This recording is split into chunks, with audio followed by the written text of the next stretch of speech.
Bom dia a todos.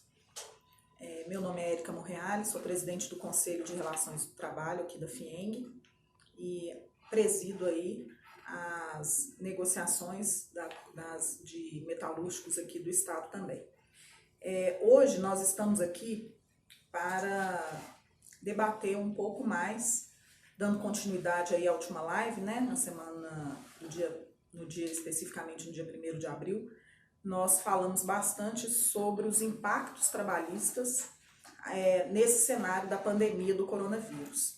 Infelizmente, de lá para cá, o contexto não mudou, então a gente continua sem saber quando vai ser o ápice daquela curva epidemiológica, né, que a gente trouxe, debatemos bastante, também o achatamento. Por outro lado, uma coisa é certa, a curva da demanda tem caído exponencialmente, e essa curva da demanda, quando ela cai, em razão do distanciamento social, em razão do pânico, né, a produção, a atividade produtiva paralisada, salvo as atividades essenciais, isso sem dúvida traz aí um risco enorme de um desemprego em massa e a inadimplência que reforça esse contexto. Por isso que é muito importante medidas que devem ser adotadas para que a gente não sofra todas essas possibilidades aí negativas num contexto macroeconômico.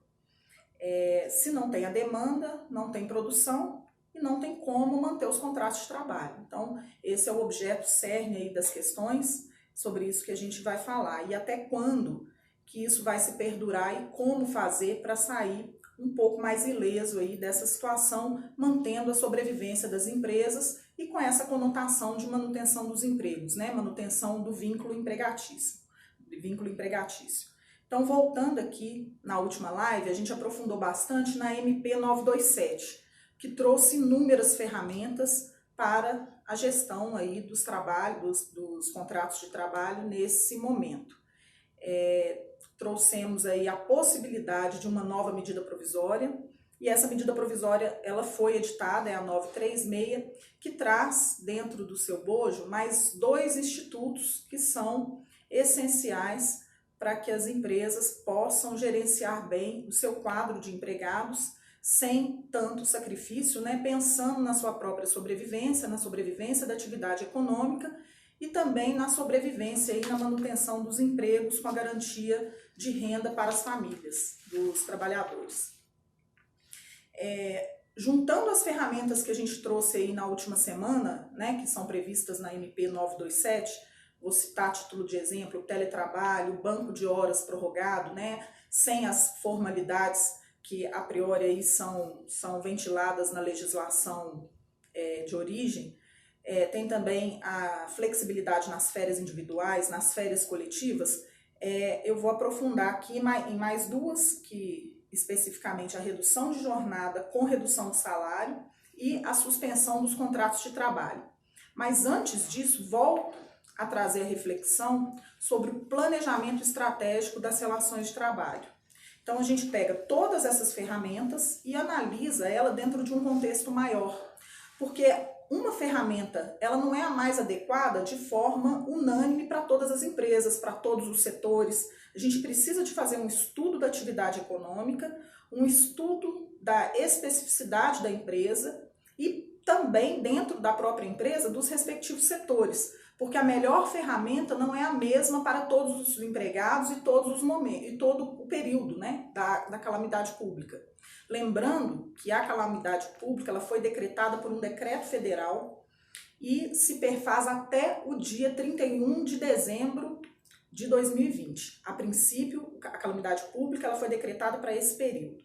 E a medida provisória 936, ela faz menção à utilização dos institutos da redução de jornada e da suspensão para esse período da calamidade pública.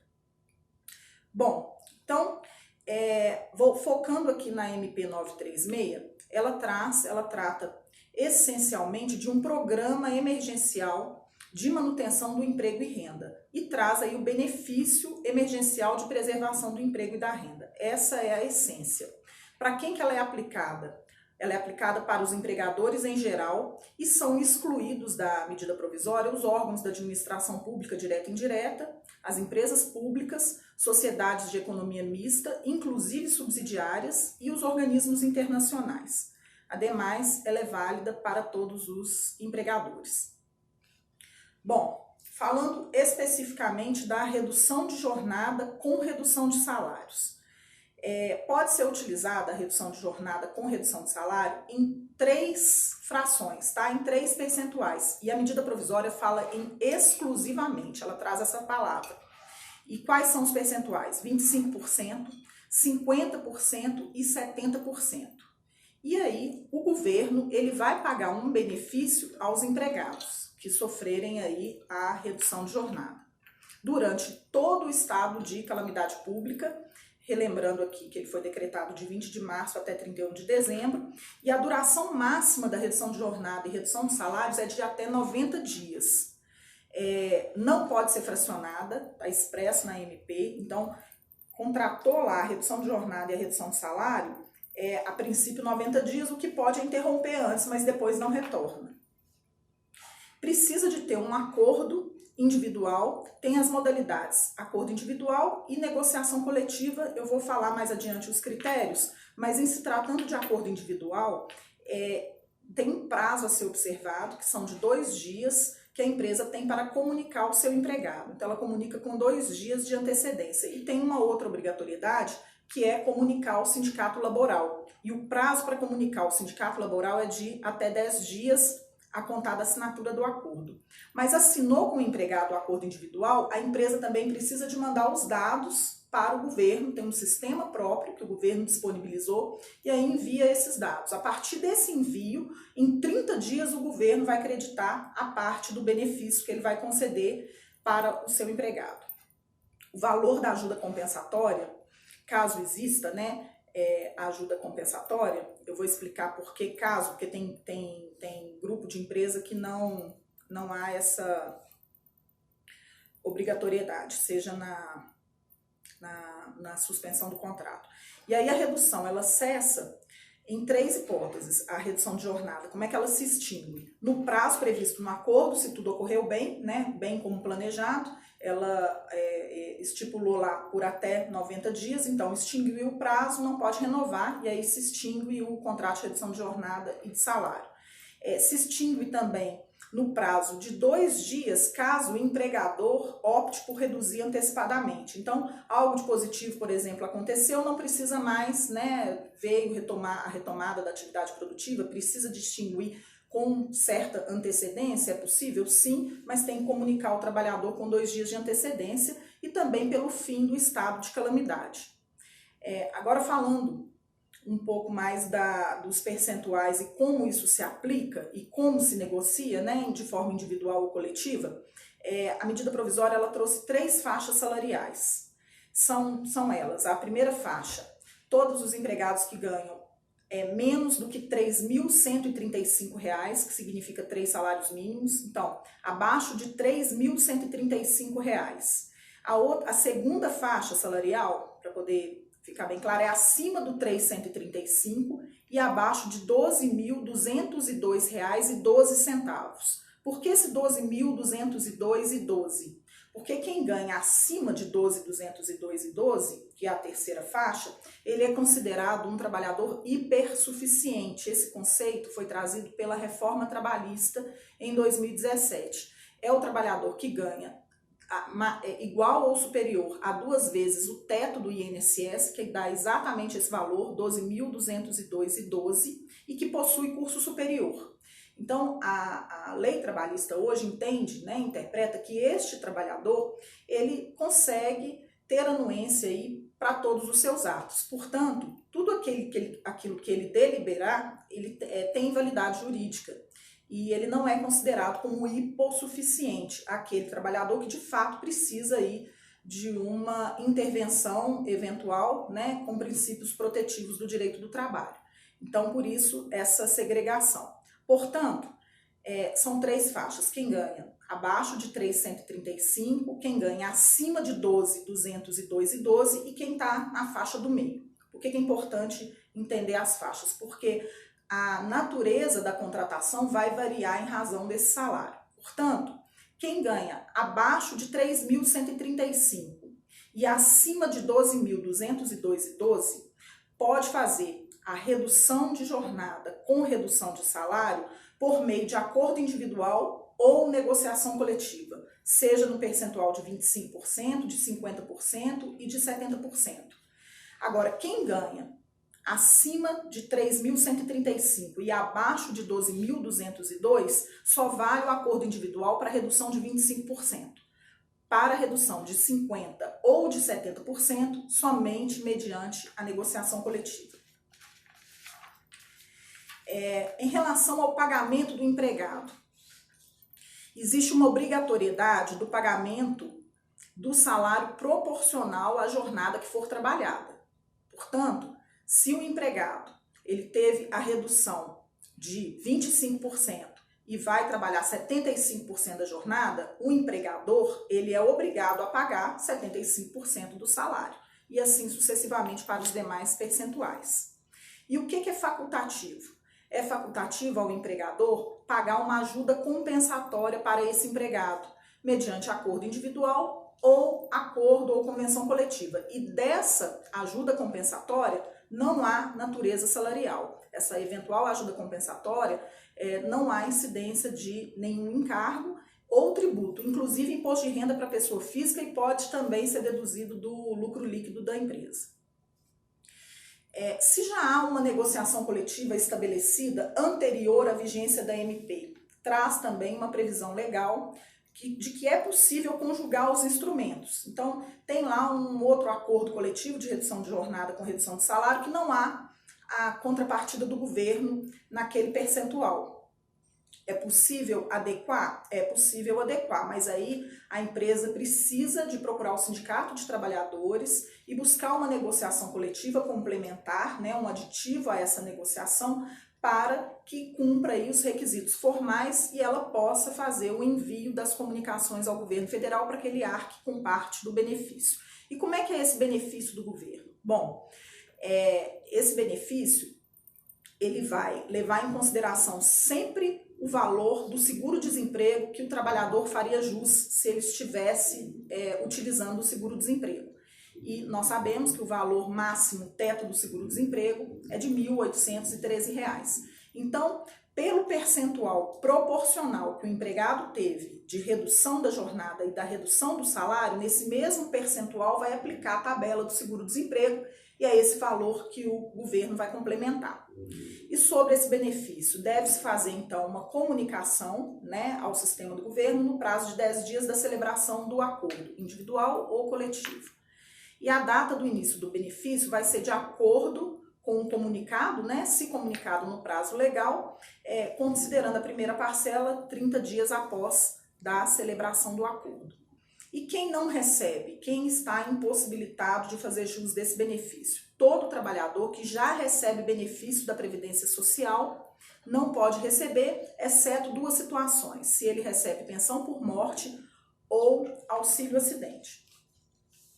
Nós vamos fazer aqui uma simulação, trouxe aqui uma simulação só para a gente ficar de forma mais didática aqui, entender como é que fica na prática um trabalhador que tem aqui um salário, eu vou colocar aqui um exemplo, um salário de R$ 2.252, que está dentro da média na maioria dos salários praticados aí do trabalhador brasileiro. Então, R$ 2.252, caso esse trabalhador tenha 25% de redução de jornada e redução de salário. Na verdade, ele não vai sofrer 25% de redução do salário. Ele vai ter redução de jornada de 25%, mas recebe no final R$ 2.090,47. O percentual de redução, na verdade, é de 7,2%, por conta do benefício do governo e da parcela que ele recebe do governo, que não incide imposto de renda e INSS. Então, fazendo essas deduções, na verdade, o percentual de 25% ele se torna 7,2%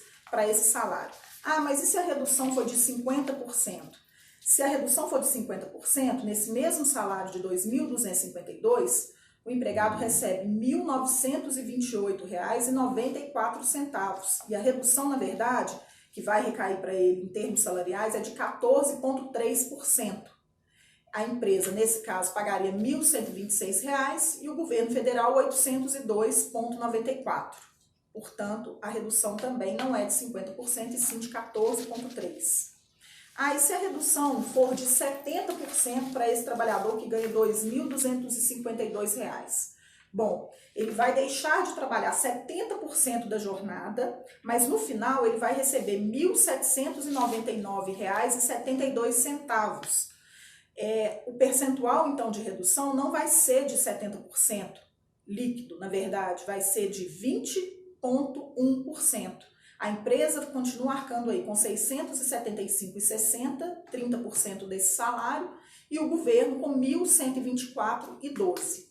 Então, a título de exemplificação aqui, como se portaria em alguns salários aí, é muito importante que a empresa, ao tomar a decisão por adotar a redução de jornada e redução de salário, que faça primeiro estudos, que faça bastante simulações para ter até possibilidade de desmistificar, né, essa redução maior aí para o seu empregado e até fazer uma análise mesmo por segmento, por setores, por faixas salariais. Então essas simulações elas são importantíssimas nesse momento. É importante dizer que a medida provisória traz a garantia de emprego para o empregado que está submetido à redução de jornada e redução de salário. Tá? Então fica vedada a dispensa sem justa causa. E aí a empresa deve arcar, caso ela dispense, além das verbas rescisórias, com uma indenização adicional. E aí é calculada em cima do período restante aí que foi contratada a redução de jornada. E é importante dizer que a garantia de emprego ela é válida durante o instituto, né, que foi contratado, a redução de jornada e redução de salário, e pelo mesmo período posterior, ou seja, é o dobro. Se utilizou por 90 dias, a garantia de emprego será de 180 dias. Se utilizou por 30, a garantia de emprego será por 60 dias. Existem penalidades previstas na MP, às quais o empregador ele está sujeito. Em caso de irregularidade, o fiscal do trabalho, né, o auditor fiscal do trabalho, ele poderá autuar a empresa, né, na lei do FGTS, pode também aplicar toda a normativa prevista no título 7 da CLT, que trata das penalidades do processo administrativo. E é bom lembrar que a medida provisória afastou o critério da dupla visita, isso a fim aí de propagar que não vai haver tolerância em casos de fraude. Portanto, é importante ficar atento às formalidades, aos prazos, né, aos rigores previstos aí e nas formalidades de fato, né, nos instrumentos para se evitar problemas, dor de cabeça aí no futuro em razão do instituto. O segundo instituto é o da suspensão dos contratos de trabalho, suspensão temporária. E o governo também vai pagar um benefício no caso dessa suspensão. Bom, a suspensão para ela ocorrer, as empresas elas foram divididas, segregadas em dois grandes grupos. O primeiro grupo, a MP fala de empregadores em geral, e o segundo grupo, ela traz o empregador que possui receita bruta receita bruta em 2019 no valor superior a 4,8 milhões. Portanto, o grupo 1 são todas as empresas que faturaram em 2019 valor inferior a 4,8 milhões. Independente de outro critério. Inferior a 4,8 milhões está no grupo 1, superior a 4,8 milhões está no grupo 2. Sobre o benefício. No grupo 1, ou seja, as empresas que faturaram, independente do tamanho, é o faturamento que importa, que faturaram inferior a 4,8 milhões em 2019, o governo vai pagar o benefício equivalente ao seguro-desemprego e a empresa não é obrigada a fazer nenhum tipo de pagamento. Então, o que o trabalhador, independente da faixa salarial, ele vai receber é o valor que ele faria jus ao seguro-desemprego. E a empresa não está obrigada a pagar nada. Já o grupo 2, as empresas que faturaram acima de 4,8 milhões em 2019, o governo vai pagar 70% do valor do seguro-desemprego e a empresa ela está obrigada a pagar 30% do valor do salário do empregado, mas não como salário, e sim como ajuda de custo, ou seja, não incide os encargos aí nessa parcela dos 30%. Agora, tanto o grupo 1 quanto o grupo 2 é facultativo pagar ao empregado uma outra ajuda compensatória. Então, do grupo 2, 30% é obrigatório, mas se ela quiser pagar a título de ajuda de custo mais 10%, 20%, qualquer valor é autorizado e isso também não vai gerar encargos. Já o grupo 1 que não paga nada, se quiser pagar, pode pagar e que também não vai haver encargos, tá? Não tem natureza salarial, não tem incidência de tributos, inclusive imposto de renda para pessoa física e pode ser excluído do lucro líquido. Quais são os pagamentos aos empregados, né? Ao empregado? É essa ajuda compensatória que a empresa vai pagar. E é obrigatório em 30% do valor do salário, conforme a gente falou, para quem auferiu lucro aí acima de 4,8 milhões. Critérios para suspensão do contrato. Também, assim como a redução de jornada pode ser utilizada durante todo o período da calamidade pública.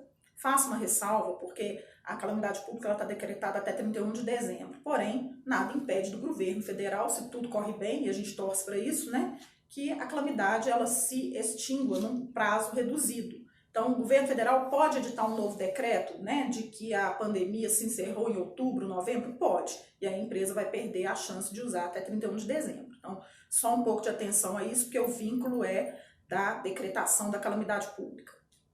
A duração desse instituto é diferente da redução de jornada. Ele é de até 60 dias e permite o fracionamento em 2 períodos. A redução de jornada não permite fracionamento. Se não utilizar os 90 dias iniciado, perde. Se não usar os 90, né? Fez só 30. Posso usar mais 30? Na redução, não. Na suspensão, sim. Você pode usar 2 períodos de 30 dias. Precisa do acordo individual, no caso, né, de acordo individual, é necessário que ele seja enviado para o empregado com 2 dias de antecedência e a mesma formalidade da redução de jornada. Também precisa de informar o sindicato laboral com 10 dias corridos a contar da celebração do acordo com o empregado, no caso de acordo individual. Naturalmente, se for negociação coletiva, né, não vai precisar do comunicado, porque por si só ali já supriu essa necessidade. O empregado, na suspensão, ele faz jus a todos os benefícios que a empresa concede. Todos, oriundos de negociação coletiva ou benefícios voluntários, esse empregado faz jus a todos eles. E o valor da ajuda compensatória, seja no caso obrigatório ou facultativo, também tem que constar expressamente do acordo individual, quando se tratar de acordo individual que vai ser feito com o empregado. E uma outra questão é que o empregado ele pode manter o recolhimento da contribuição previdenciária para que ele se mantenha, né, segurado aí junto ao INSS como segurado facultativo. E aí fica uma dica, né, porque muito trabalhador não sabe nem como funciona, como é que ele se inscreve no sistema, né, da Previdência Social. Então é muito importante que na hora do comunicado, que a empresa também dê esse suporte ao trabalhador, deixando a ele ciente, né, de quais são as vantagens e como ele faz, como ele passa a ter acesso a contribuir como segurado facultativo, porque a empresa não está vinculada a esse pagamento durante o período da suspensão. E ela se encerra, a suspensão ela se encerra pelos mesmos motivos do encerramento da redução de jornada. No final do prazo previsto no acordo, no prazo de 2 dias corridos, caso a empresa queira cessar antecipadamente ou com a extinção da calamidade pública. Como é que funciona as faixas salariais? São as mesmas da redução de jornada que a gente falou lá atrás. Então, salários até 3.135 é possível a autorização individual ou negociação coletiva. Salários acima de 3.135 até 12.202,12, somente convenção ou acordo coletivo. Agora, salários superiores a 12.202,12 entra no conceito do hipersuficiente e é possível também a negociação individual e, naturalmente, a negociação coletiva. Também trouxe aqui uma simulação sobre a suspensão do contrato de trabalho.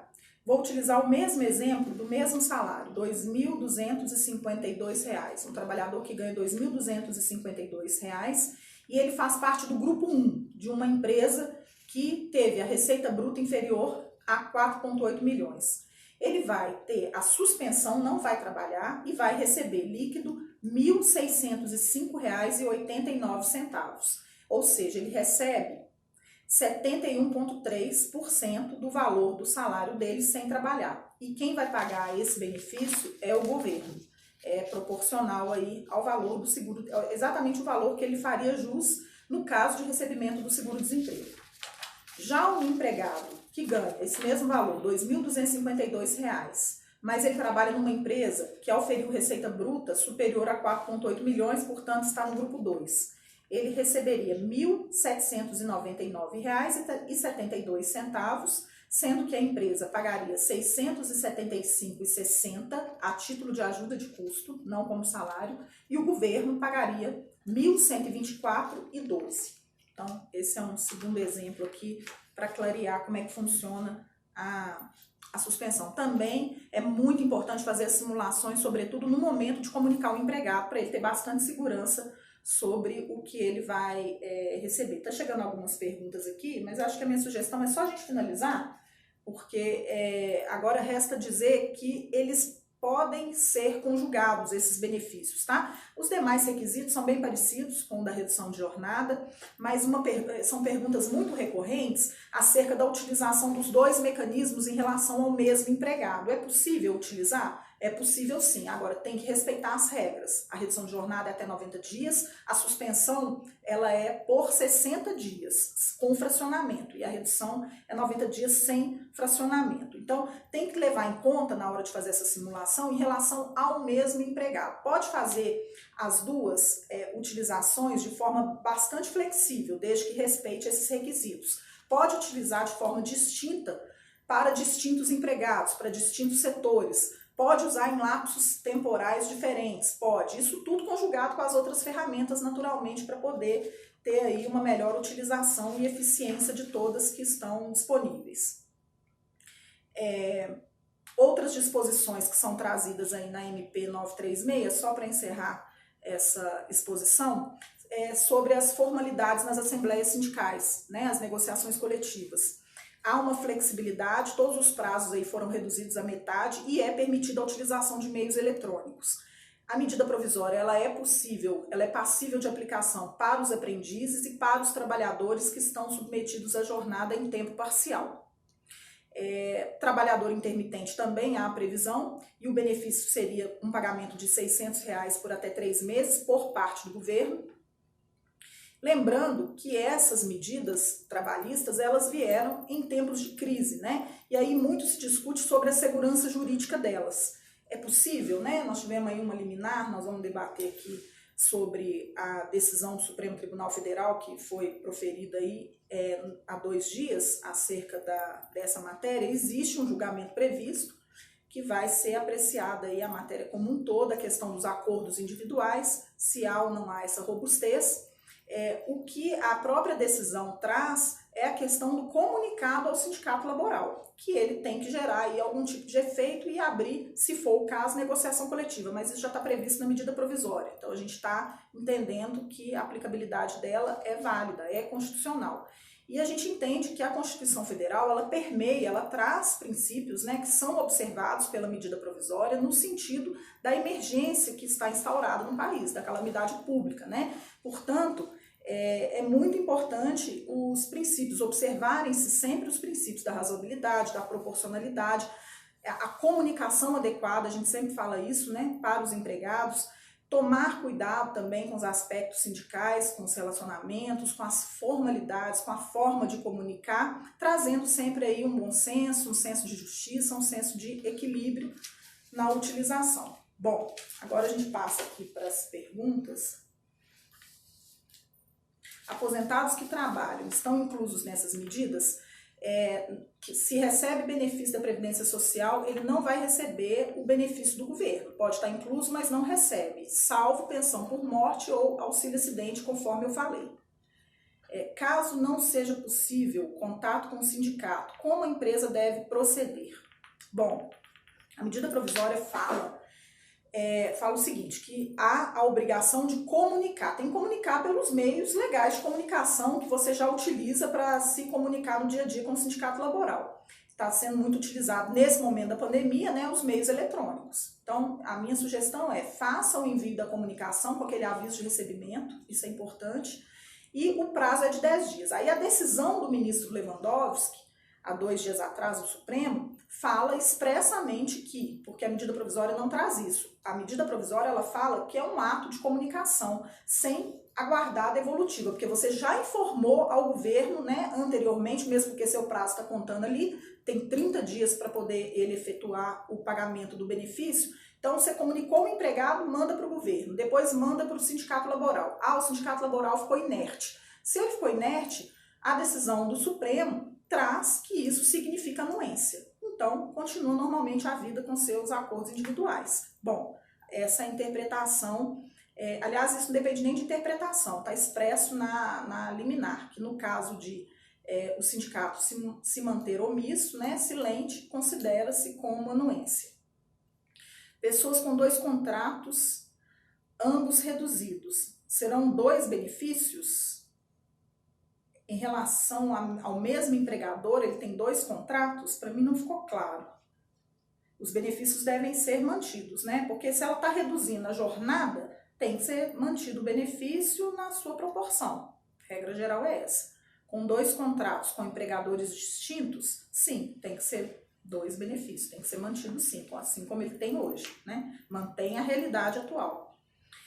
Valores são calculados sobre o salário bruto, sobre o salário base. Sobre o salário base, tá? Então, gorjetas, comissões, não entra, é o salário base. Como fica o FGTS sobre o salário reduzido? Proporcional, sempre na mesma proporção, vai pagar relacionada ao percentual trabalhado, tá? O percentual que ele trabalhou vai pagar os valores dos encargos e o FGTS também, naturalmente, sobre o percentual do trabalho. Posso suspender o contrato por 30 dias, o empregado volta a trabalhar e depois fazer uma nova suspensão? Pode sim, porque são em relação ao mesmo empregado 60 dias, né? Mas se ele começou a trabalhar, ele não vai ter depois mais 30 não, você pode fazer, mas não vai ser 30. Então, por exemplo, ele fez 30, voltou a trabalhar 10 dias, ele vai ter só mais 20 dias de suspensão. Esses 10 dias ficou a cargo da empresa. Não pode, são 60 dias, isso está claro na medida provisória. Então, no lapso de 60 dias em relação ao mesmo empregado. Não pode ficar picando 30, ele trabalha 30, suspende mais 30, não. São 60 dias podendo parcelar em 30 mais 30, assim como o contrato de experiência, né, que prevê aquele fracionamento. Agora, se ele volta a trabalhar uma semana, 10 dias, você vai ter, né, nesse exemplo de 10 dias, só mais 20 dias da suspensão. Quem tem direito ao seguro-desemprego? Ah, tem que pegar a legislação. Desculpa que de cor aqui eu não vou saber, porque tem várias excludentes. Quais são as pessoas que não fazem jus ao seguro-desemprego? Mas uma coisa é certa, a medida provisória não considera carência, tá? Então tem que dar uma olhada sim na legislação do seguro-desemprego, porém a lei do seguro-desemprego para o empregado fazer jus requer uma carência. No caso da medida provisória está sendo excepcionalizado isso. Então o empregado que acabou de ser contratado, em tese, ele não teria direito ao seguro-desemprego se ele fosse demitido agora, porque ele não cumpriu a carência. Mas para efeito do benefício ele vai ter direito sim. Depois a gente pode consultar aqui a legislação, porque agora me fugiu todos os detalhes que tem lá. Membros da CIPA podem ter contratos suspensos? Sim, podem ter contratos suspensos, sim. Todos os empregados, não traz ressalva. Agora, porém, se você vai suspender parte da empresa, veja a proporcionalidade, né, da quantidade de empregados e coloca ali uma proporção para a CIPA também, né? Se a parte da empresa vai rodar, então parte da CIPA, em tese, deveria estar ali presente, usando aí de razoabilidade, bom senso. Se eu suspender o contrato em 30 dias, mas o funcionário voltar em 15 dias com a situação normalizada, o governo paga proporcional os dias que o empregado ficou fora? Sim, vai pagar proporcional. Exatamente, mas aí fica atento às comunicações, né, ao governo. Fique atento, porque tem até uma ressalva na MP sobre a suspensão. O empregado não pode trabalhar em hipótese alguma. Não é o caso da pergunta aqui, mas eu aproveito para trazer essa observação. Durante o período de suspensão, ele não pode trabalhar em home office, né, teletrabalho, não pode atender esporadicamente, ficar à disposição. Suspensão é suspensão mesmo. O contrato de trabalho não pode ser mexido, ele está suspenso, sob pena de descaracterizar o instituto e aí o empregador arcar com todo o período, né, com todo, além de multa, que a fiscalização aí pode se tornar presente. Mas nesse caso aqui, o importante é cumprir o prazo de comunicar ao empregado com 2 dias de antecedência que ele tem que voltar, e ali encerra a suspensão, e o governo vai pagar o proporcional, está previsto essa regulamentação sim. Tem aqui uma pergunta, mas é mais sobre o banco de horas. Gostaria de saber se o banco de horas pode ser descontado nas verbas rescisórias, pois se o funcionário tem crédito de horas pela lei vigente, temos que acertar essas horas acrescidas de seus reflexos, e quando a situação é contrária, a empresa tem crédito de horas, podemos descontar? Primeira coisa, dá uma olhada nos instrumentos coletivos, tá? Se os instrumentos coletivos trazem aí alguma regulamentação de perdão de horas em caso de rescisão. Tem muito acordo e convenção coletiva que prevê isso. Mas se não tiver, pode ser descontado sim, tá? Vale o mesmo. Agora, na hora da rescisão, observe o limite legal, porque o valor a receber do empregado, ele tem que respeitar aí pelo menos 30% do valor, né? Ele tem que receber isso líquido. Então, não pode zerar o acerto rescisório, mas poderia sim. Quem estava em experiência perde tudo? Não perde, não há essa exceção na medida provisória não. Inclusive tem a questão da carência, mesmo quando ele não há carência para recebimento do benefício do seguro-desemprego, para o benefício da MP 936, para efeito da MP 936, tem direito sim. Então, quem estava em experiência não perde tudo. Agora, quem está em contrato de experiência, a empresa quer rescindir, por dizer que tem que cumprir as obrigações previstas naquele contrato, que é fazer o pagamento da indenização dos dias que restam, né? Porque o contrato de experiência ele é um contrato a prazo determinado. E aí tem que ver qual que é o período que ficou faltando e acresce das verbas rescisórias aquele período ali que é uma multa, né? Que o empregador deve pagar. Mas se não vai haver rescisão, ele pode entrar nos institutos sim. Considerando a decisão do STF, se o sindicato se manifestar a não concordância e não fizer acordo coletivo, está nula a aplicação desse instituto? Bom, agora aqui nós vamos ter que esperar o julgamento do pleno, que a princípio era no dia 24 e foi antecipado para o dia 16, né, mediante requerimento aí de diversas instituições, porque o cenário se tornou de fato de bastante insegurança jurídica. Porém, faço aqui uma leitura conjugada com todos os princípios do direito coletivo do trabalho. Não há legislação que obrigue a fechar acordo, e sim a negociar. Portanto, no meu entendimento, né, e de alguns colegas aí que eu já debati bastante, não é nula a aplicação não. Mas a empresa tem que negociar e tem que se documentar acerca dessa negociação. Agora, a negociação frustrada, ela não é impeditivo dos acordos individuais, que inclusive já foram até enviados para o governo. Pelo menos essa é a tese que nós defendemos aqui. Agora, é de muito bom tom que a empresa negocie e que de fato, né, chegue aí a um termo de negociação coletiva. Feito isso, né, aí ela retifica os dados que foram enviados anteriormente e se torna, né, de acordo individual, se tornou aí um acordo ou uma convenção coletiva. No mais, a gente exauriu aqui o prazo. Eu gostaria de agradecer a participação de todos. A FIENG continua à inteira disposição de todos vocês para o esclarecimento de dúvidas, através dos nossos canais de comunicação, a gerência trabalhista. Estamos aí à disposição, tá? Muito obrigada, um abraço.